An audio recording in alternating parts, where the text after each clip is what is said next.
And welcome back, everybody. It is hard to believe it on this gray day, but summer is practically right around the corner, and that means you got to make sure your AC unit in your car is in working gear. Right now, Brian Bowersock here to tell us from West Automotive Group what we need to know about our AC, because it's more than just turning it on, right? Absolutely, and I agree. It's kind of a cool day to be talking about this, but as Brooke said, by next week we'll be back into the warm temperatures, and you're going to be turning on your AC and you're going to wonder why it's not working sometimes.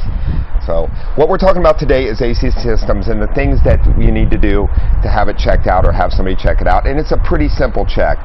We're looking at basically a visual inspection of it, things like checking the belt for the system. We check vent temperature, because just a couple ounces of AC Freon low in your system can cause the performance of it to drop off drastically. So when you need it the most, it won't be there. It'd work on a day like today, but not other days. So what are some of these things that we're looking at and how does Absolutely, this all work? some of the things. So we have AC compressor and components that are quite expensive, but what we're talking about is doing the simple checks of checking the cabin filter, things that can overstress like your blower motor if not replaced when they're this dirty. Checking things like the belt, make sure the belt's in good working order, stuff like that. We check the vent temperature. We do a visual inspection and check pressures and look around just to see if we have any dye leaking on the system or anything like that. Things that are indications that we could have a problem down the road that turn into a bigger problem.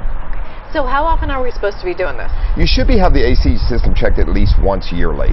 Cabin filters, depending on the environment that you live in and drive the vehicle in, can vary. Sometimes 3 months, sometimes 6 months on those.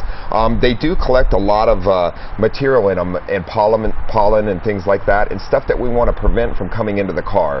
With all the allergens these days, and older and younger folks, we want to really protect folks in our car and change those filters regularly, and sometimes install carbon filters that keep the contaminants out of the inside of the vehicle. Yeah, we can see all this stuff that's on a lot of stuff, doesn't look good, and that's kind of going into our lungs if we're not taking care of it. It does, and we even have little filters now sometimes in several cars that are in the seats of cars, because we do have seats that have AC plumbed into them and things like that. So there's a lot to the systems these days that somebody qualified needs to take a good look at real quick. It's a simple check.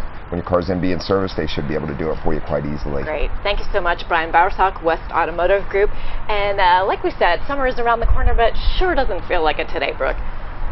Good morning to you. That's right.